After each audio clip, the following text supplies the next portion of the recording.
Hello and welcome to a quick video on how to train your workers in BellWright. I was having problems with my workers being pretty low level in their strength for combat, and so they couldn't wear very good gear. So I wanted to try and find a way to train them, and well, I think I found a pretty good way.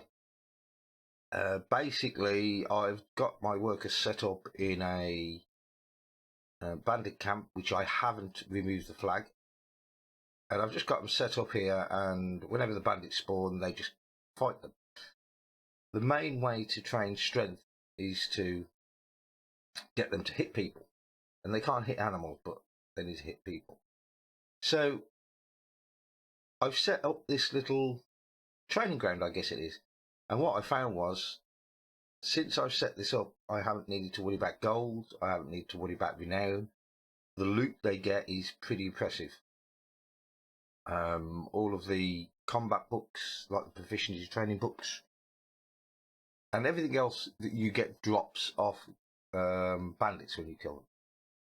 So I was trying to show this to somebody on stream, and I realised it's actually, whilst it's not that complicated a concept, to get it working automatically, so you just leave the guys and never worry about them until they max out their combat, and then you swap them out for someone else. It's quite tricky to explain, so I'm going to try and explain it here. But yeah, if you ever want to set up an auto loot, if I was playing the game again, as soon as I could spare 4 players, 4 of my workers, I would set this up immediately, because the amount of renown you get, it just keeps ticking up in the background. And if I go into the map, I've now got a lot of players. Sorry, I was clicked out so I had no sound. As you can see, my main village, which is a complete mess, I'm moving to all around a minute. We've got quite a lot of workers in here now, mostly because I've been farming the renown. If I put the overlay back on, I've just gone through and bought a ton of new workers, but I'm currently at 34,000 renown and 46,000 gold. So how do you set this up? Well, the first thing you need to do is find a bandit camp. I'd cleared out a lot of mine, so find ideally one as close to your base as possible. Don't remove the flag, and you want to set up a staging ground flag in the middle of it. And then you position your guys on that staging ground, and you need a staging ground flag here with the guys positioned on it, otherwise they won't eat. Because if you just set the guys to stand here in the army, they won't eat. They'll just stand there until they run out of food, and then they refuse to fight. So the first setup is getting your army together. So I have an army that I just call train. This army will be permanently called up. You want 3 players in the army. Well, for this particular ground, it seems 3 is about right. I could probably get away with 2, but if you have too few, then they'll die occasionally, and you have to come back up and reset it. So set yourself up an army with 3 players in it. Now, the players for this, you want equipped with the highest level gear they can wear, but the lowest level blunt weapon.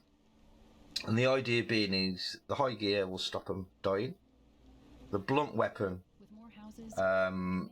gets you more combat strength over time. So this is the strength field is the one we're trying to increase here for these guys. And you get strength by every time the worker hits an enemy or another NPC human-like player, they get some XP. So what you want them to do is be hitting an enemy as often as possible. So you don't want them to hit him once and kill him, so you don't want to give him a really good weapon. And you don't want him to die, so you want him some protection, so as much armour as possible. Using a blunt weapon, like the primitive club, stuns the enemy when they hit them. So pretty much they will just sit there with 3 of them. The enemy will be pretty much stunned until they die. Now, because there's normally more than one enemy spawn, you still need, you can't just have like one guy here. You need a few, and occasionally I find one of them might die when they spawn, I don't know, 2 archers or something. So the gear setup is whatever the highest gear they can get and a club. That's pretty much it for the setup for the each of them. Now I've got a naming convention on mine, so I prefix all the guys' names with these letters. The first letter is army for anybody that's going to go into my army, like, so anybody's got good fighting stats. The second letter is what class they are, whether they're a footman, a marksman, or a vanguard, which I class as 2-handed. And then I append a T to say, oh, this guy's currently in training, so if I'm setting up another army, don't call this guy up. In terms of stats, strength is the main one, like I say, for what level gear they can wear. So I've decided anybody with a less level gear than 5 is not, or less strength than 5 won't be in my army, because they can't wear the stronger gear. The second most important stat is agility for your army, because if you're dragging your army halfway across the map, agility affects the speed they travel at. If you've got an agility, one guy with an agility of 2, you'll have your whole army down south, and the other guy will only be a quarter of the way down the map. And he will end up running into a solo pack of wolves or bandits and die. So I'm currently working towards having all of my guys 5 strength and 5 agility if they're in the army. If they've got less than that, they just stay as a worker when the army's off. So for this, we're trying to train strength. Also, if they will also train their one-handed and shields, because I've got them all one-handed and shields here. If they're a 2-handed guy, then you give them a 2-handed weapon, and that will train that. But I haven't done the 2-handed one yet. For agility, though, what you want to do to train that, you set up a similar thing. Well, you don't set up a similar thing. You just have a hunting camp, and you send all of your guys, whether they've got archery or not, and you train agility through the archery skills. So I just set them up as hunters. But that's a different video, but it's not one that I suspect anyone needs. You just have a hunting camp which you just send all you guys to. So yeah, we're primarily trying to train strength here, and also obviously the one-handed and shields. But the one-handed and shields, or the 2-handed, I'm not too bothered about that, because if they've got good enough armor, they will learn that anyway. But if it's a one-handed shield guy, then I will probably leave him here until we've maxed out these as well. So that's the stats that we're aiming to get. If I go back and look at my whole population, now I find using the book priorities in this screen the best way to look at the stats, because it gives you like what they are and what's their maximum stat. So 6 of 6 or 4 of 6 or whatever else. And as you can see, by using the prefixes, all of my army guys end up at the top, because they all start with open bracket A. And so what I'm doing at the moment, I'm going down, and anyone who's got a less than 4 strength is the next one to come in. And I'm going to bring them all up to 4. Then I'll bring them all up to 5. Then and I'm rotating them round mostly now. Although I might, if it's only 1 or 2 points till they max out, then I might just leave them until they max. So if they're a 6 of like a 6, and they start at 3, I might just leave them until they're a 6. But I'm trying to get all my army to the same level, and then rotate them in and out to take them up to the next level. So at the moment, I'm trying to train up these guys. So the next one I brought in was not going to be on this screen because this is my base. If I go to my training ground settlement, what's it called? Training ground. So the last one I brought in was this guy. Now, in terms of the training ground setup, you want to have 3 army and 1 just worker wandering around. And what that does is these 3 army guys will do most of the fighting.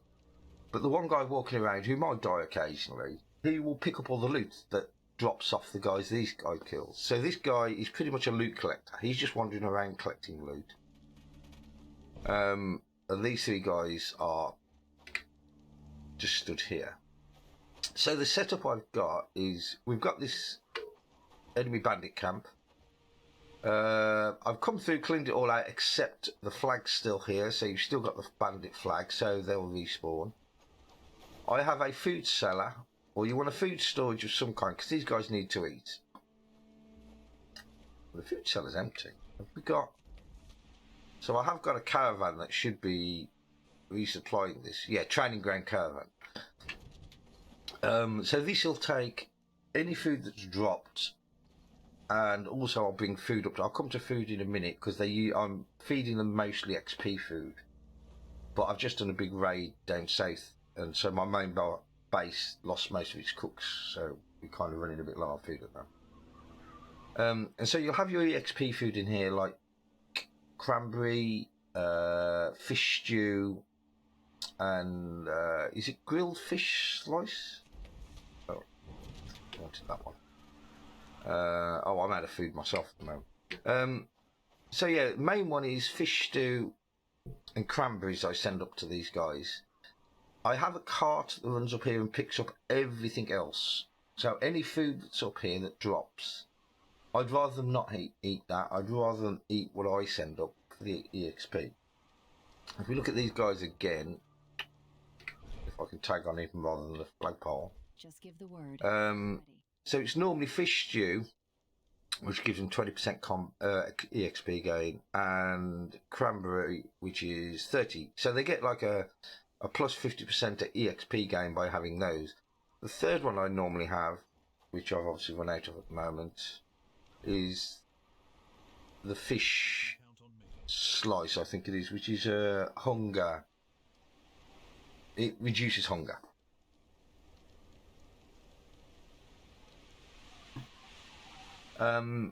Right, I'm just trying to think what to do next. So we have a food store. Obviously, if you haven't got this unlocked, just use a normal case. We have a flag, and the staging ground flag, that's very important, which I'll come to in a second. We have a little hut for 4 people, and then because this is a weird slopey bit, I've had to spread these things out a bit, and then I've got the store. And as you can see, since the last time, we've got some scrap, we've got some books, arrows, rope, nails, pretty much whatever they've dropped goes into here. So also in the store, I keep using the cart, I keep 2 types of shields at the moment, because that's the only 2 they can use. I keep a stock of shields and clubs, because when they break theirs, they'll put the broken ones in here and take a new one. The cart will come up and pick up the broken ones, and if we've got less than 2 clubs, it will drop a new one off. I've also got arrows and bows in here, but I don't really need them now, because originally I had archers up here, but don't put archers up here. There's a better way of doing that. So yeah, most of this stuff gets picked up by a cart. The cart comes up, drops off food, picks up everything I don't want them to have up here, and replenishes what they do. Now the key to getting this done is, you might notice on my screen at the top right, there's I've got an army permanently called up. These guys are in an army called Train for trading, and they're permanently called up. So the only negative side to this is, as you're running around doing your rest of your stuff, if you accidentally hit the Q key, like when you've got an army and you hit Q, it calls them to follow you. If you accidentally do that, then you've got to come all the way back up here, hit E to order, and click on the staging ground flag to say train and stock up. And the reason that they need to be on a staging ground flag is, if I was to just put them, say for instance like that, and order them to stand here and do nothing else, they will never feed themselves, they will never stock up, they will never rearm. So eventually they will either run out of food, or they'll break the weapons, and they'll just stand here, and if they run out of food, they stop fighting. So they die. So you need a staging ground flag, because whilst they're ordered to stand on the staging ground, they will automatically go and get food when they're hungry. If they break the weapons, they'll automatically rearm them. And you can leave them here permanently. They don't need to sleep. They're just pixels. So that's it. I'm just trying to think what else.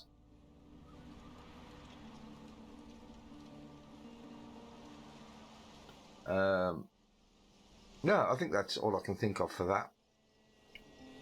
Now, at the moment, you can see they're not doing much fighting, because whilst I'm here, there must be a spawn radius that they won't spawn. Mobs won't spawn whilst you're within a certain radius of you. So we're not seeing much in the way of mob fighting at the moment. But as soon as I leave, you'll see they start fighting again as the mobs spawn. So if we get out of here, try not to run into any of the bandits on the way out. Now, I'm not sure what the range is. If I come to here, so we can just see them on the map. But I can go back to base. I'll just zoom in on the main map and then... oh, and here comes my... Is that my collection cart, or is that... Oh, no, that's my tree planter. Yeah, let's go back to base. Get away from there, and then we'll see it running. So if I go back up here now, we will eventually... I think it's probably every couple of minutes or so, you'll get mobs spawn. So the base where I've gone for is... Because I cleared out a lot of the bases, it'd been better if I'd have left the base that's down here, because it's nice and close to mine. So as they spawn, like, it's quicker to run up.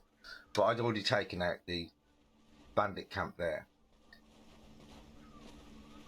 But yeah, every time they get the spawn, you get obviously all the loot, but you get renown, you get money, a bit of gold. It helps with your local town, because every time you kill bandits, oh, they're off killing someone. So there's another mob there. We can't see them, but what we'll see on the left, I've got 60 renown. I'll pause that in the video. But I got a load of loot, renown, gold. But yeah, I thought it doesn't show up the red dots. You just see them go running off to kill them, and you can see the loot drops. You don't see the red dot mobs. So what will happen is the guy who's based at the base camp, this blue dot, he will slowly go around and collect up all this loot and everything. Now, he can die occasionally. Occasionally he will die as he's out here and he spawns like 4 bandits on him, but that's not a problem. He just respawns. You lose a bit of loot, but it's automatic anyway.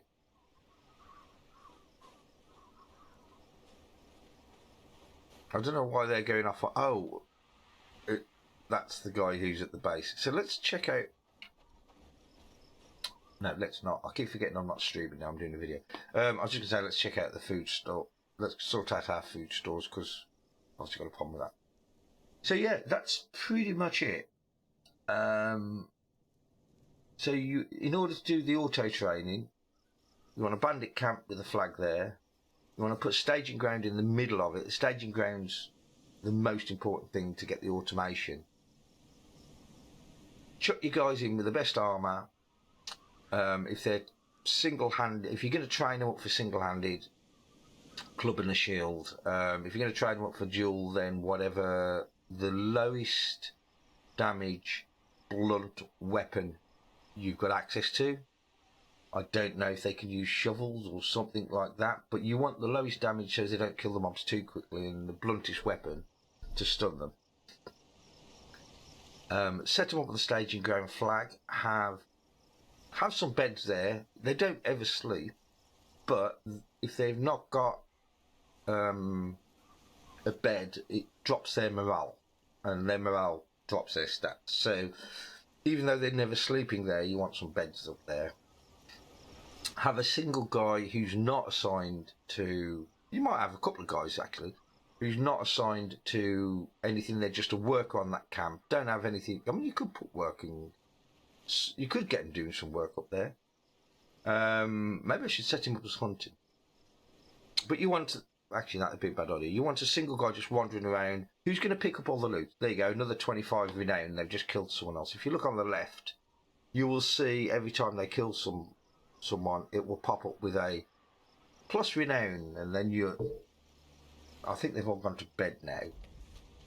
Yeah, they're all in bed now, but if it wasn't overnight, you'd start to see the loot pop up as well, like the gold and everything else. Yeah, and just set them up and leave them, and that's the way you train your strength. And you get auto loot for lots of gold and lots of renown over time. I hope that's useful. If you've played this game any length of time, you know that when you get to a certain point and you want to set your army up, having low strength is a pain because your army guys can only wear the really weak gear, so they end up dying too much. And I want to get most of mine up as high as I can. My current target is to have a minimum 5 strength and agility for all of my army. Over time, as I get new players, new workers available, I'll probably switch that out for whoever's got higher stats. And very briefly, to do your agility, you basically just set up like a standard hunting camp down here. I've got my 2 hunters, exactly the same, its own settlement. It has a cart bringing in whatever it needs. And these guys I just set up as hunters and leave them to it. I don't worry about the fact that what their hunting skills are. The main thing with these guys is to get this agility up. I mean, it gets their archery up. This guy happens to be a marksman anyway. But I'll even send my footmen down here. The people who are going to be like sword guys in the army. Mostly because I believe, for me, for the army anyway, agility and strength, the 2 main ones. Once I finish with my main guys, I will send everybody down here for agility training because it speeds them up. It means they can move faster. So even your workers who are never going to fight, it's worth training their agility up. But hopefully that helps you. I don't know if I'm missing anything.